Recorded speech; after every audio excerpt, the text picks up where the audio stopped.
Là, maintenant, c'est en train d'enregistrer et on y va.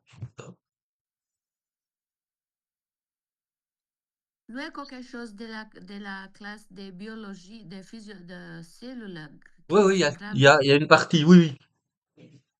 Ah, merci, merci, merci. Voilà. Donc, oui, la classe de cellules biologie cellulaire, il y a pas tout, mais il y a une partie parce que, euh, voilà. Oh non, c'est pas ça. Voilà. Et donc, là, tu vois cet écran, et donc, on va regarder d'abord ici.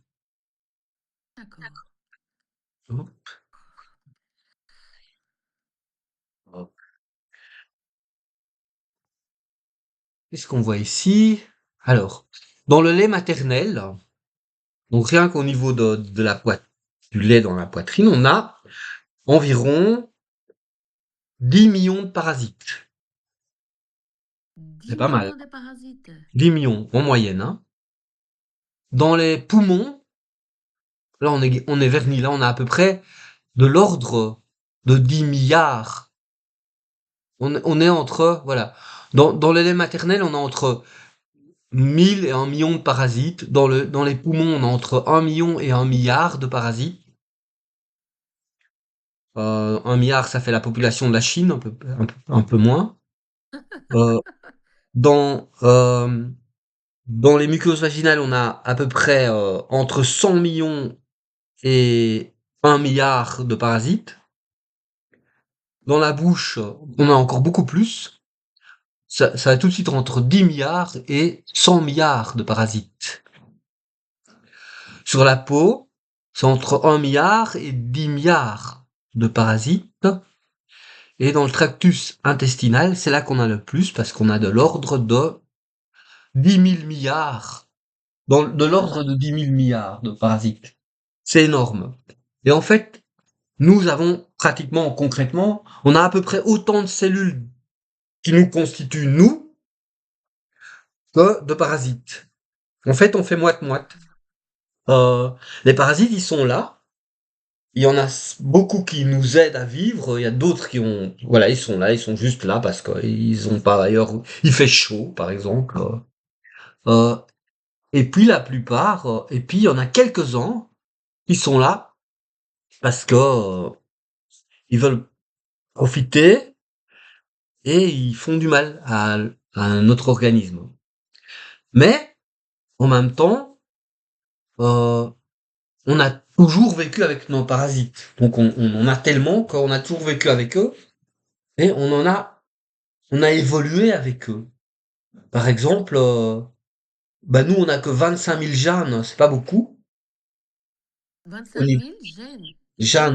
gènes pour faire des protéines hein, dans Ah oui, l'ADN. d'accord.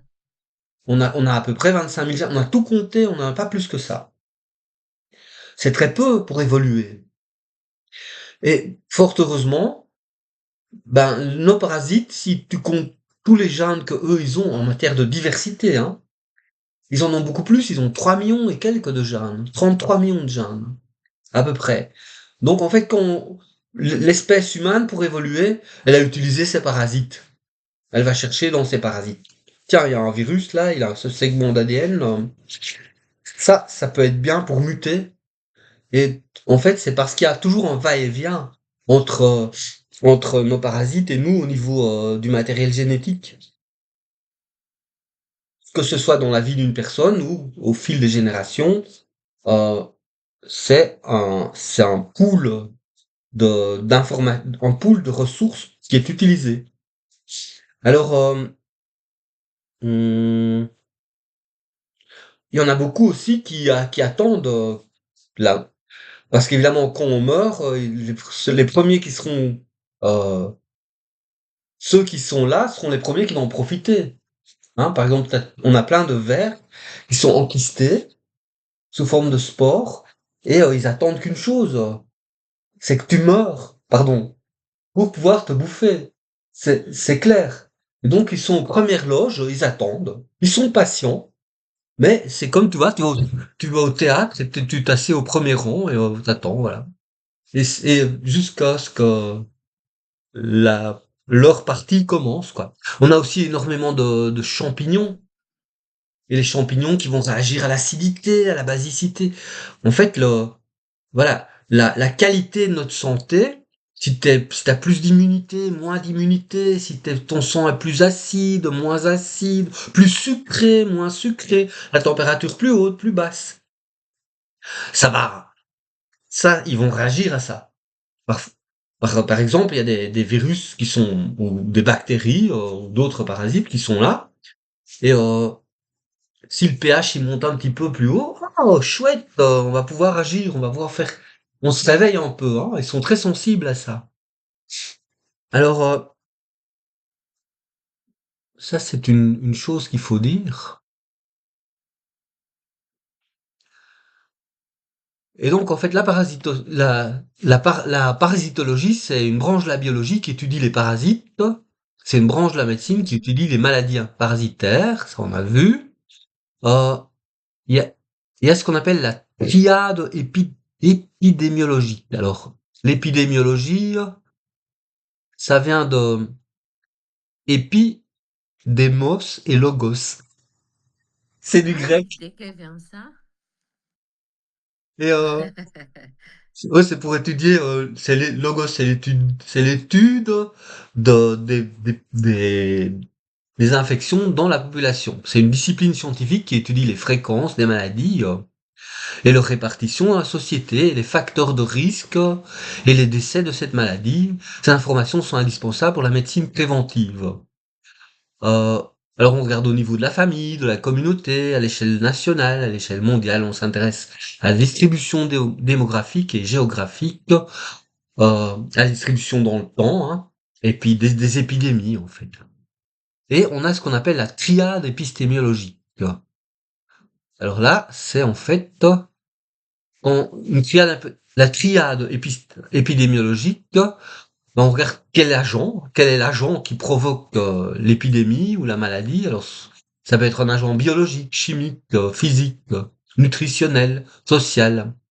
Quel est le facteur d'exposition? Alors, ça peut être l'âge, le sexe, l'occupation, si l'immunité est bonne ou pas bonne, si la glycémie, le taux de sucre dans le sang. euh, le niveau socio-économique, si les gens sont sans abri, etc.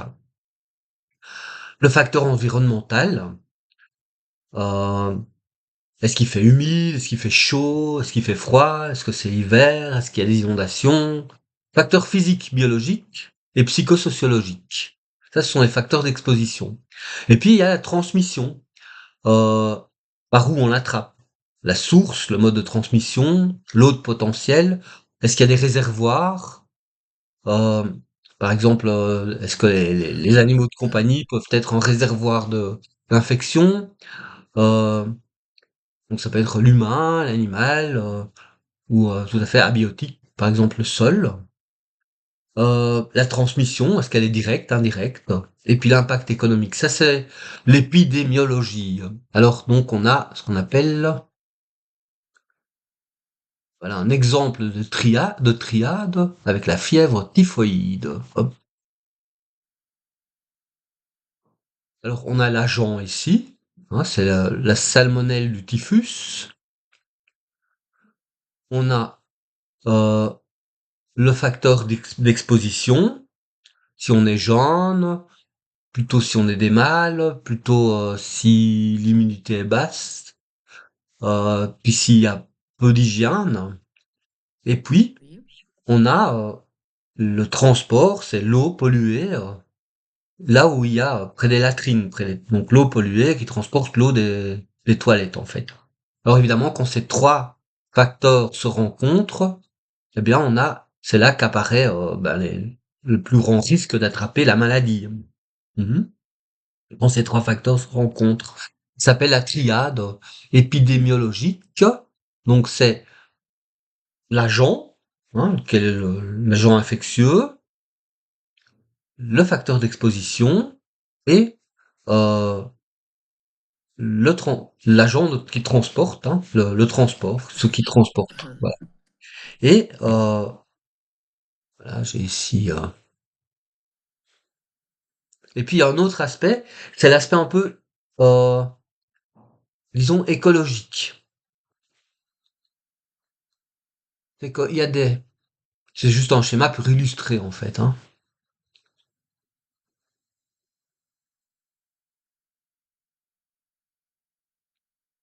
Voilà, l'aspect l'aspect un peu écologique, c'est-à-dire qu'il y a des il y a des parasites qui vont agir juste à un endroit particulier, des parasites qui vont agir partout dans le corps, des parasites qui vont agir juste sur un petit système, par exemple le système sanguin, le système excréteur, ou juste sur les poumons. Euh, et puis il y a des parasites qui vont attends. Donc il y a des parasites qui agissent globalement, localement, juste sur un système, etc. Donc il y a une espèce d'écologie à l'intérieur de l'organisme des parasites. Par exemple, ceux qui vont uniquement s'attaquer au niveau du tube, de l'ésophage. Ouais. Ils vont pas ailleurs. Il y en a qui vont partout, il y en a qui vont dans le sang uniquement, euh, il y en a qui agissent tout seuls, il y en a qui agissent entre eux. Et donc tout ça, ça forme vraiment véritablement des interactions écologiques de type écosystémique.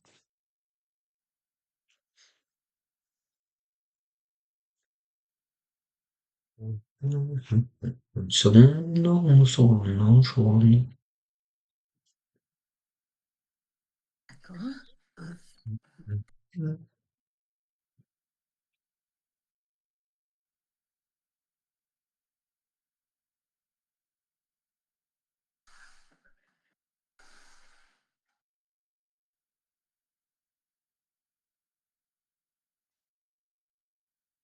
Ici aujourd'hui, il fait un soleil magnifique. Oui, ici aussi. J'arrive tout de suite. En fait, j'ai le nez bouché. Ça, bon, j'arrive tout de Ah suite. oui, moi, c'est à cause de l'allergie. Je suis vraiment malade avec l'allergie del pollen. Mon yeux, c'est déjà commence à piquer.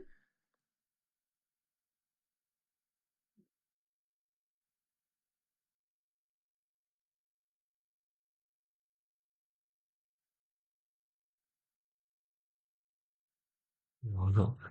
Voilà, comme ça, c'est plus facile, là.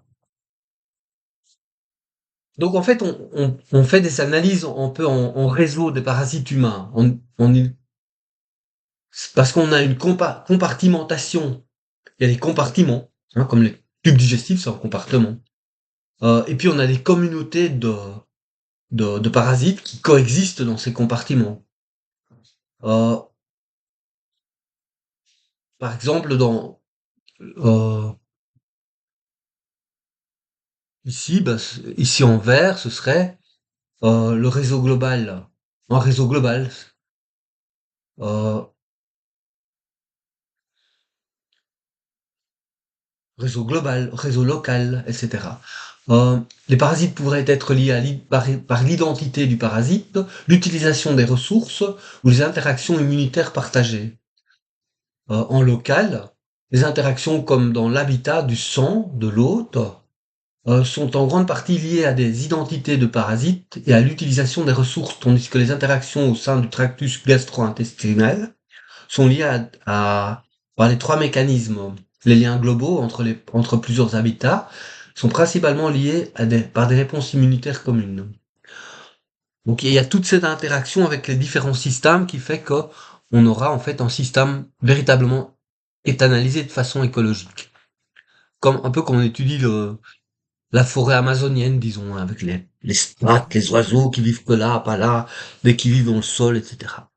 Et donc on a en fait tous des systèmes on analyse une infection, on regarde un petit peu les ressources qu'il y a et comment ça va déranger les communautés. Parce qu'en fait, quand un nouveau parasite arrive, il va d'abord déranger les autres parasites. Parce qu'il va lutter pour les ressources. Et ensuite, il va interagir avec son hôte. Nous, on est en fait l'être humain, c'est l'hôte des parasites en fait. c'est l'hôtel hôte. Et donc on va en fait, il y aura en fait des formations d'une nouvelle communauté, et puis après ils vont devoir s'entendre pour brouter. Et souvent quand on a un nouvel, lorsqu'on a un nouveau parasite qui arrive, il va fortement déranger. Parce que les autres, ils ont l'habitude. Par exemple, si tu vas au camping en Espagne et que c'est toujours, ben, disons, il y a toujours des Belges qui viennent et alors les Belges, bon, ben, on est habitué, voilà, ils vont dans tel endroit, ils mangent de telle façon et ça dérange pas trop le camping parce que ils sont tranquilles. Et puis il y a les Suisses qui viennent, les Suisses, ils vont plutôt du côté des rochers, etc. Puis les Français, car ça va.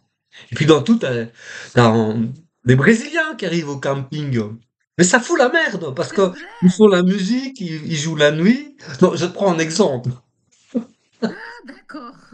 Et alors, donc, le camping va avoir un certain temps pour s'habituer. Et donc, euh, et donc, quand il y a un nouveau, c'est pour, c'est pour, ouais, enfin, c'est peut-être, voilà, je dis une connerie encore. Bon, c'est pour illustrer le fait quand il y a un nouveau parasite qui arrive, il dérange plus parce que les autres, ils ont leurs habitudes. Et donc, il faut un certain moment pour s'habituer. Par exemple, ils vont jouer la musique, ils vont danser, et les autres, ah bon. Et alors, ils vont devoir danser aussi. Ils vont faire le carnaval. Bon. Et alors, bon, évidemment, c'est différent. Et donc, ça va ça va foutre le bordel, en fait. Et donc, le camping va être dérangé et puis donc il y aura le temps que le système se remette en place et puis ils vont s'habituer à établir, voilà, on va faire le carnaval toutes les semaines. Bon, j'essaye de sortir, j'ai dit une connerie, j'essaye de sortir, mais ça va pas, ça va pas le Oh mon faire. Dieu. Non. Alors, donc, en fait, on a euh, à peu près un trillion. Attends, attends, attends, attends. On est peuplé d'à peu près autant de microbes qu'on a de cellules, un peu moins. On connaît 1400 pathogènes, microbes pathogènes de l'espèce humaine. Sur à peu près un trillion d'espèces microbiennes sur Terre. Donc en fait, c'est vraiment une minorité qui sont parasites, qui sont infectieuses. La majorité, donc beaucoup plus que 90% des microbes, bactéries, virus, champignons et autres acariens, ils sont pas dangereux. On peut vivre avec eux très bien. Ils sont tout à fait inoffensifs. Ils nous aident même. Il y en a beaucoup. On a énormément de microbes qui nous aident. Par exemple, pour la production des vitamines, la production des oligoéléments, la production de certains acides aminés qui sont faits par nos... Tu manges, les virus et les bactéries et tes parasites digèrent ce qu'on mange. C'est eux qui font la digestion. Et puis ils nous donnent un petit peu leur reste. En fait, on mange les restes des parasites. Là, tu es en train de manger quelque chose. Ce sont tes parasites qui mangent. Et toi, tu manges le reste, en fait. Tu peux voir ça comme ça. Parce que le temps ils participent à la digestion et ils te donnent le reste, en fait. Tu manges les restes de tes parasites. Oh Et là là. C'est oui, dégueulasse, hein. c'est, mais c'est vrai, c'est vrai. C'est exactement ça. Euh, Parce ils participent à la digestion. C'est pour ça qu'on en a autant, en fait. On pourrait pas vivre sans eux. Euh, voilà. Et qui sont-ils? Qui sont-ils? Voilà, la carte globale de nos parasites. Eh bien, par exemple, on a les bactéries, c'est ici. Alors, on a les bactéries gram-positives, les bactéries gram-négatives, les virus à ARN, les virus à ADN, les champignons, les protozoaires, les vers, alors plein de vers, le ver solitaire, les arthropodes, qui sont les insectes en fait, hein. Euh, En gros, voilà, on va regarder toute cette population. Il y en a plein, hein. Par exemple, si on regarde les bactéries gram positives, on les appelle gram positifs parce qu'il y a en Suisse qui a inventé le colorant gram. Et donc, en fait, ça fait les grammes plus et les grammes moins, ceux qu'on pouvait colorier avec grammes et ceux qui n'étaient pas coloriés par grammes. C'est pour ça. C'est juste une classification de colorants. Euh, et puis dans les grammes positives, on a les streptocoques, les staphylocoques, les entérocoques, on a les espèces de petites brins comme ça, qui sont les listérioses, les bacilli, les bacilles. Euh, voilà, puis on a ceux qui forment des espèces de petites branchages comme ça, les nocardia, etc. On a les mycoplasmes. On va voir des exemples de chaque gros phylum, d'accord? On va voir des exemples de grammes positives, on va voir des exemples de grammes négatives. Par exemple, Escherichia coli, l'entérobactérie, la bactérie hémophile, la légionellose, la salmonelle. Il y a beaucoup de choses qui sont liées à l'alimentation et au... Mhm. Et puis on va voir les virus, on va voir le Covid, on va voir le sida, le Mhm. HIV, on va voir l'hépatite. Et en voyant tout ça, on va retourner aux cellules parce qu'effectivement, c'est, on voit aussi que la plupart de ces, enfin beaucoup, ici les bactéries, les virus, les bactéries c'est unicellulaire. Et puis on a aussi les protozoaires qui sont les unicellulaires ici. Là, les champignons, c'est aussi très spécial. Là, des vers, c'est beaucoup plus développé. Les insectes aussi, hein. Donc, on va rentrer dans cette matière ici en regardant un petit peu, hop, quels sont, qui sont-ils?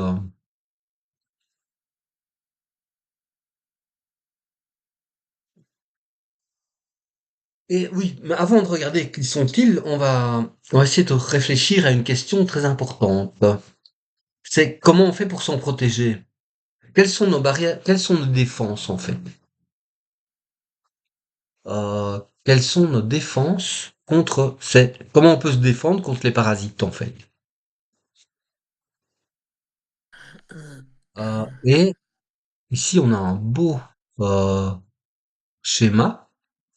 C'est que nos premières défenses les contre les microbes, les premières défenses qu'on a, c'est en fait nos barrières.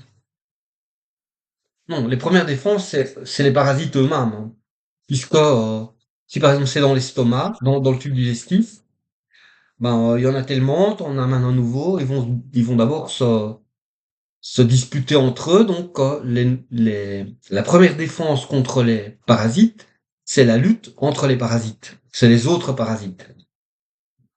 Ensuite, c'est les barrières. La peau,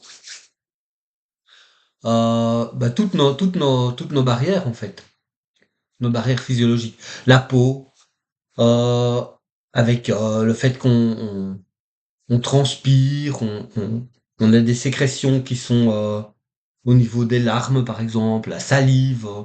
On peut, dans les larmes, on a de quoi tuer des microbes. La salive aussi. Dans les poumons, on fait sans cesse, on produit du mucus, de la glaire, et on a des cils qui poussent cette glaire vers l'extérieur. Mais c'est comme ça qu'on se mouche, et donc sans cesse, on se protège de ce qui rentre par l'air avec notre mucus. Ensuite, ben, dans l'estomac, on a l'acide gastrique, il est tellement acide que tout ce qui rentre, la plupart des, des bestiaux et des microbes qui rentrent sont complètement éliminés avec cette acidité qui est très forte. Donc ça, c'est la première barrière. Ensuite, qu'est-ce qu'on a encore? On peut faire la température. Hein, une fois qu'ils sont rentrés, comment on peut lutter? On peut, par exemple, avec la température, certainement, puisqu'on chauffe et ça peut en faire crever quelques-uns. Sinon, on a l'immunité. L'immunité,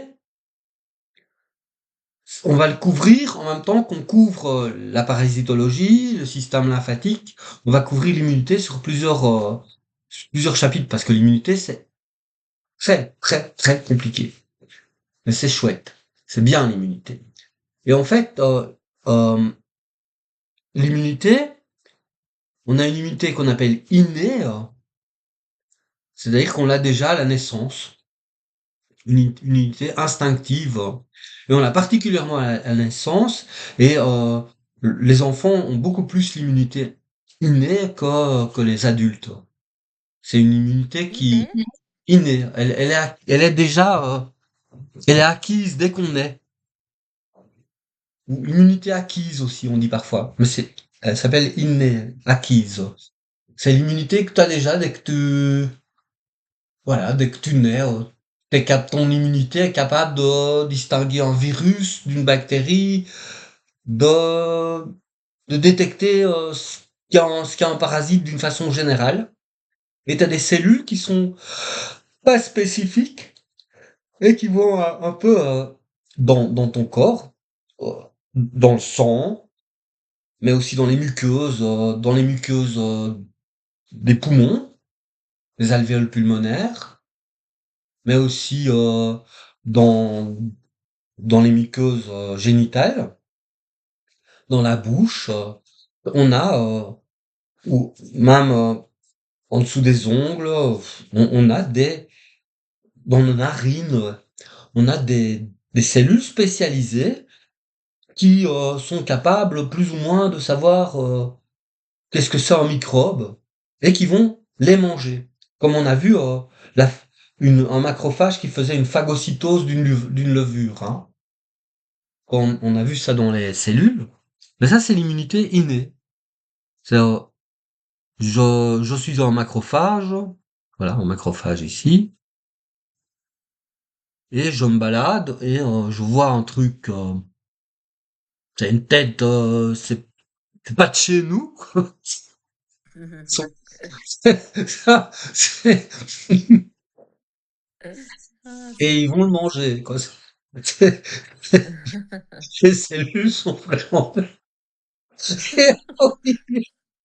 ouais, et euh, donc ils vont les bouffer, ils vont les opsoniser et puis après ils auront un petit morceau, ils vont dire tiens mangez ça pour prévenir une autre immunité qui est l'immunité adaptative. Oui.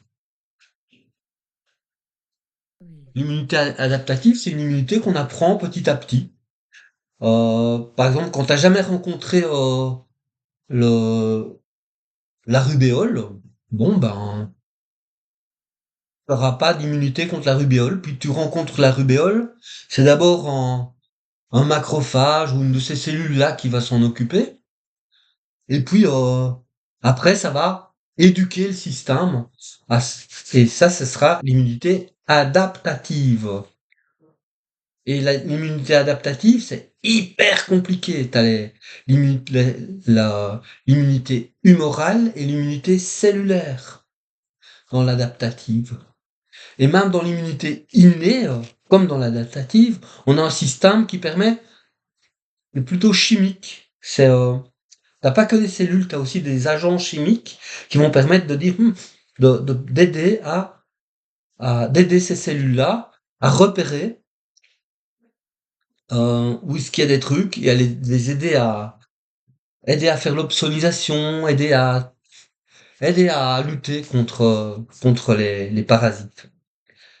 Donc ça c'est un peu la carte globale de l'immunité, un paysage vraiment très global. Mhm. Et dans l'immunité, on aura bien entendu les mécanismes, comme par exemple les mécanismes d'inflammation. Hein, c'est une réaction immunitaire. T'auras plein de mécanismes. On va passer beaucoup de temps dans l'immunité. Les mécanismes comme la fièvre, comment est-ce qu'on attrape la fièvre? en quoi est-ce que comment la fièvre, la réaction de la fièvre fonctionne et qu'est-ce que ça fait intervenir comme mécanisme. Et ça va très loin parce que la fièvre, ça va jusqu'au niveau du thalamus, puis on va avoir des petits thermostats, on va faire passer de 37 à 39 à 40. Parfois le thermostat est cassé, il faut taper dessus. T'as plein de choses qui peuvent influencer la, la physiologie de la fièvre. Donc, on a des défenses. C'est bien. On a des parasites, mais heureusement, on a des défenses. Évidemment, les parasites, ils vont devoir apprendre à trouver trouver des moyens de déjouer les défenses. Moi, je crois que je suis un parasite. En fait, c'est pour ça que je dis, je suis un trou de grouillériste, parce que j'essaie toujours de trouver un truc pour passer entre les mailles du filet, si tu veux. Donc, par exemple, j'ai trouvé un truc pour voyager très bon marché en Europe. Prends le Interrail, tu connais Interrail? Non. C'est un ticket, tu peux voyager pendant un mois, 4 jours sur un mois, dans toute l'Europe, et même jusqu'en Turquie, jusqu'à Oslo, jusqu'à Stockholm, jusqu'au bout de l'Islande. Tu peux même prendre des bateaux, et ça coûte pas cher, ça coûte juste 250 €. Waouh. Mais normalement, tu peux voyager que 4 jours. Et en fait, avant, c'est un vieux truc, il y a peu de gens qui connaissent, mais c'est un billet en papier. D'accord. Et avant, les contrôleurs, ils avaient des poinçons. Maintenant, ils ont des trucs électroniques. Et sur le truc, tu as marqué la date où tu voyages Oui. et d'où tu vas et où tu vas. Et il y a certains pays où ils utilisent plus de poinçons. Et du coup, au lieu de pouvoir l'utiliser 4 jours, tu peux l'utiliser tout le mois, tous les jours. Tu gommes la date, tu gommes le. Et voilà, c'est trop de grouillérisme. Et le trou de. Voilà, ça c'est trop de grouillérisme. Alors le parasite, donc il est un peu comme moi, si tu veux, ou je sais pas ou pas, ou inversement. Il va trouver des failles dans le système immunitaire. Le système immunitaire est c'est quelque chose qui marche, qui fonctionne très bien. Il va Oui. aussi utiliser, euh, on se souvient que les cellules, je vais faire sans arrêt des allers-retours sur les cellules. On se souvient que les cellules, elles sont, allez, on recharge les cellules. On se souvient que les cellules, ils avaient des jonctions pour communiquer entre elles. Attends, hop. Oui. Attends. Je vais un peu fermer des boîtes. En fait, on va tout le temps réviser la cellule, hein. C'était, Ouais. c'était pas vrai qu'on avait fini avec la cellule, parce qu'on va revenir à la cellule tout le temps. Et comme ça va rentrer. Oui, j'espère. Euh, la biochimie, synthèse, on a.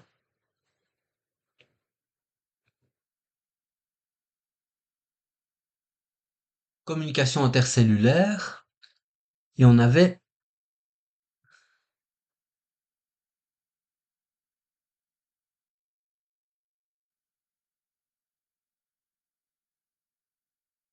tu vois, comment les cellules elles se tiennent les unes aux autres. Par exemple, ici, elles tiennent comme ça. Par exemple, ici, elles tiennent avec ça. Ah. Donc elles ont ces espèces de petites molécules, c'est des protéines qu'on appelle les cadérines.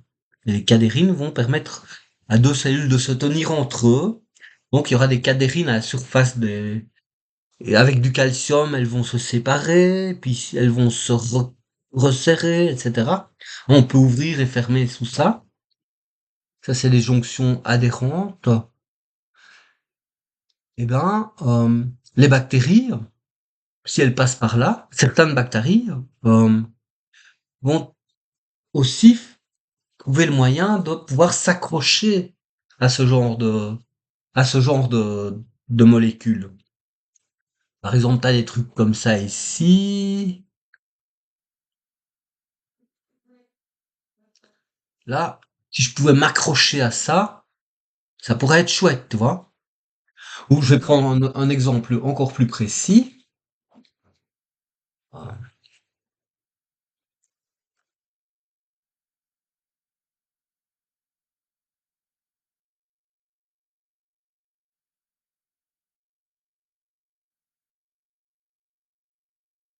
Mhm.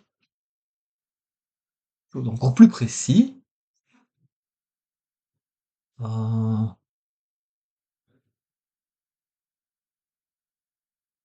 voilà, voilà. Alors, je vais trouver quelque chose encore plus précis. Très précis. Voilà.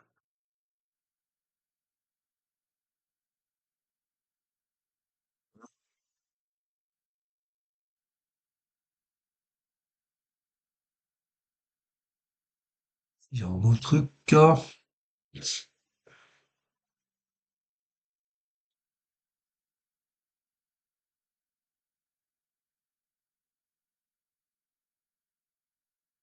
Hmm.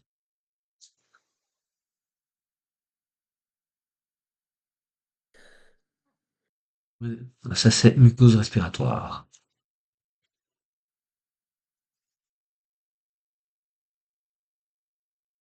Alvéole pulmonaire. Ok. Oups. Il ne veut pas s'agrandir.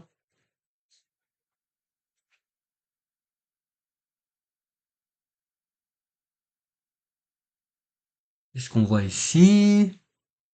On est dans une alvéole pulmonaire. Il y a des cellules qui produisent du mucus. Il y a des cellules ciliées qui vont faire bouger le mucus. Il y a des cellules qui sont plus spécialisées pour respirer, pour transporter l'oxygène. Évidemment, dans ce mucus peut venir des bactéries, et elles peuvent venir s'accrocher, se mettre dans les cils ici, et vraiment faire des dégâts, hein.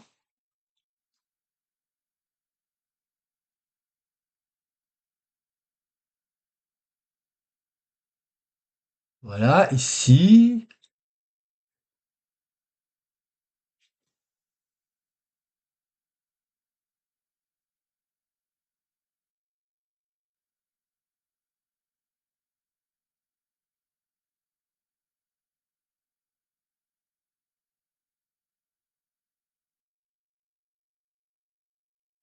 Mhm. Ici, on a la muqueuse vaginale, par exemple.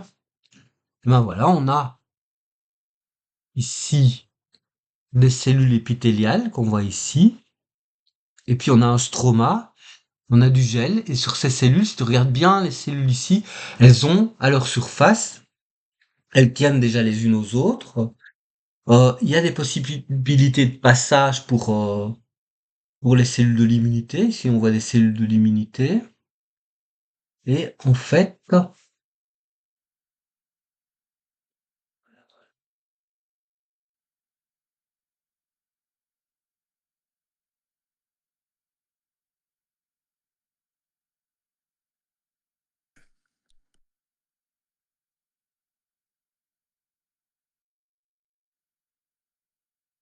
si on voit la même chose,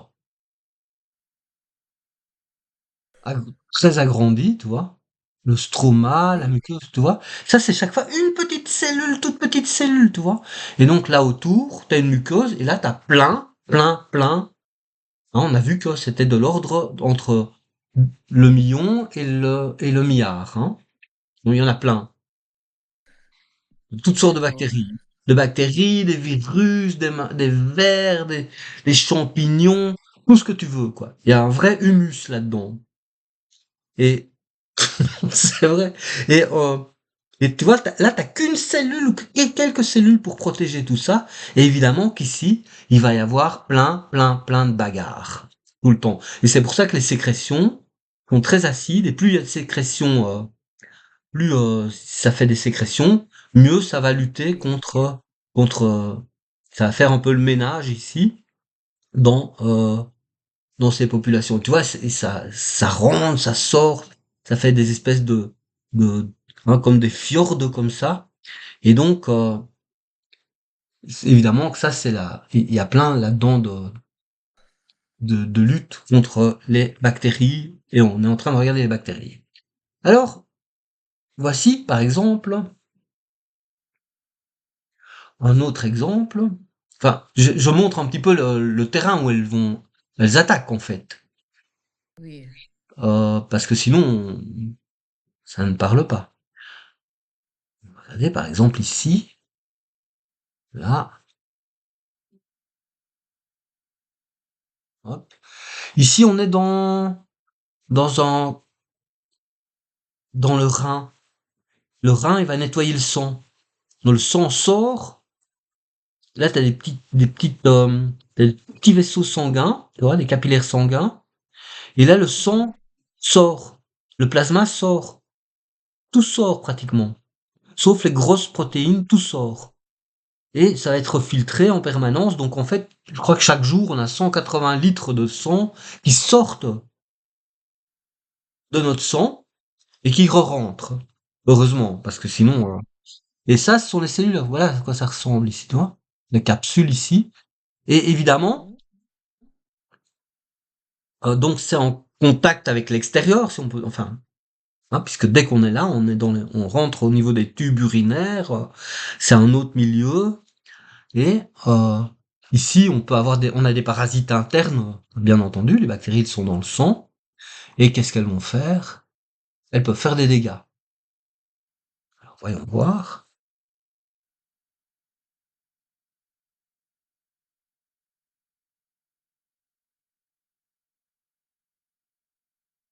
Voilà, ici, on a un glomérule de Malpighi dans les reins. Il y en a plein, on a des millions de glomérules de Malpighi.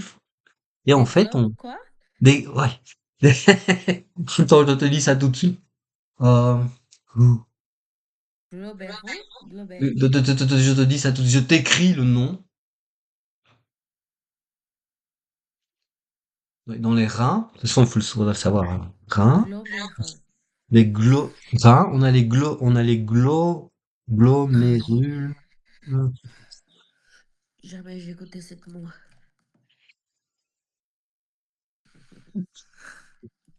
Si tu veux Ne donner un petit criez nom à pas. quelqu'un, non, non, non. C'est- Les glomérules ou les capsules de Oui. Malpighi. En fait, c'est là où le sang, hein, ça sert à la filtration.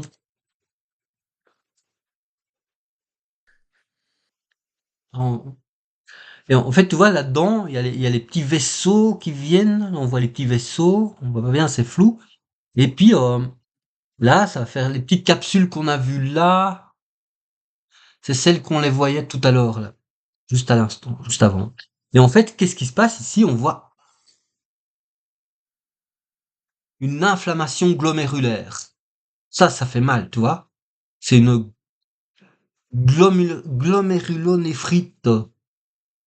Et du coup, et là, on voit que tout est foutu parce que il y a des bactéries ici qui sont venues euh, se reproduire ici. Et donc, en fait, elles bloquent. C'est très dangereux, ça. Elles bloquent le mécanisme de filtration du sang. Et le rein, c'est un organe vital, donc on peut mourir de ça.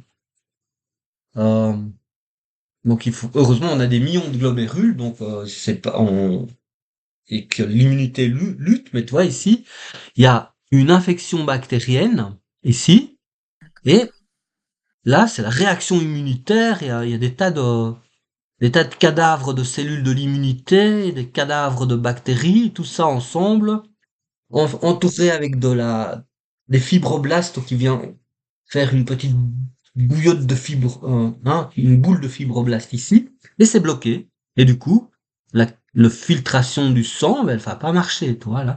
Et voilà. Voilà. Ça, c'est un effet. de euh, la glomérulonéphrite. C'est à cause d'un streptocoque. C'est un streptocoque qui cause ça. Mais les Ah bon? staphylocoques, oui, voilà, c'est ici, streptocoque, Streptocoque. streptocoque, Strep, streptococcus. streptococcus. Un streptocoque, un streptocoque, Streptocoque. streptocoque. Et c'est parce qu'en fait, dans les bactéries gram-positives, t'as les staphylocoques, les streptocoques, les entérocoques. Euh, t'as les petites boules qu'on appelle des coques, puis t'as des petits brins comme ça qu'on appelle des rots, et puis on a des trucs en branches comme ça, puis des bacilles, toutes sortes de trucs. Et voilà, premier exemple de gram positif, c'est le streptocoque qui provoque la glomérulonéphrite et qui empêche les reins de fonctionner. Et en fait, comment ils agissent tous ces les bactéries, les D'accord. streptocoques, les staphylocoques et les entérocoques, ils sont Oui. ils agissent parce qu'ils vont interférer avec le système immunitaire. D'accord. Il y a une petite chose que tu apprends Oui. si nous prenons une pause de 20 minutes. Avec plaisir, ouais. Tout de suite. Vamos 20 minutes. reposer un peu la Parfait. tête, Moi aussi, j'ai sinon pas je encore vais déjeuné. Oui, exploser ça va. Tout de avec suite. les D'accord. Ok. streptocoques.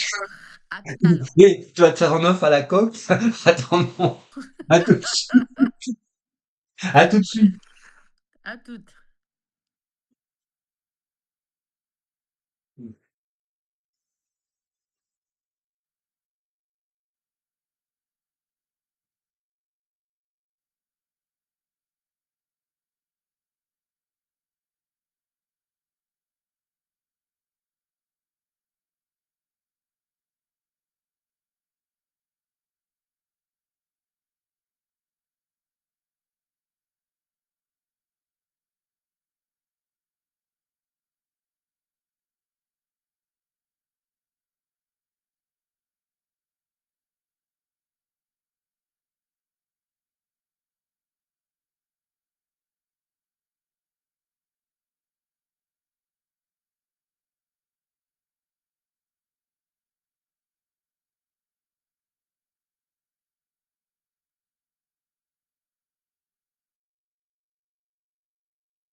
Attends une seconde.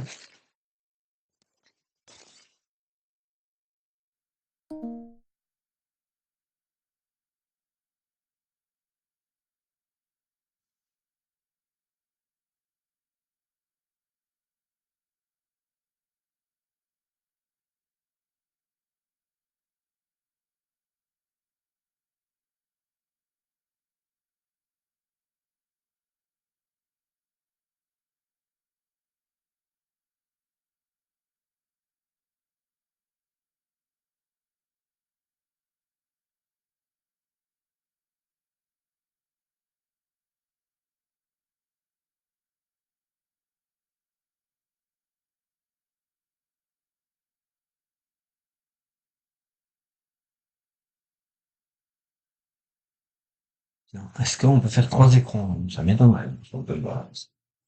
Vamos a ver lo que podemos hacer. Vamos a ver lo que podemos hacer. Marcha, si marcha. Ah oui, on peut arrêter là.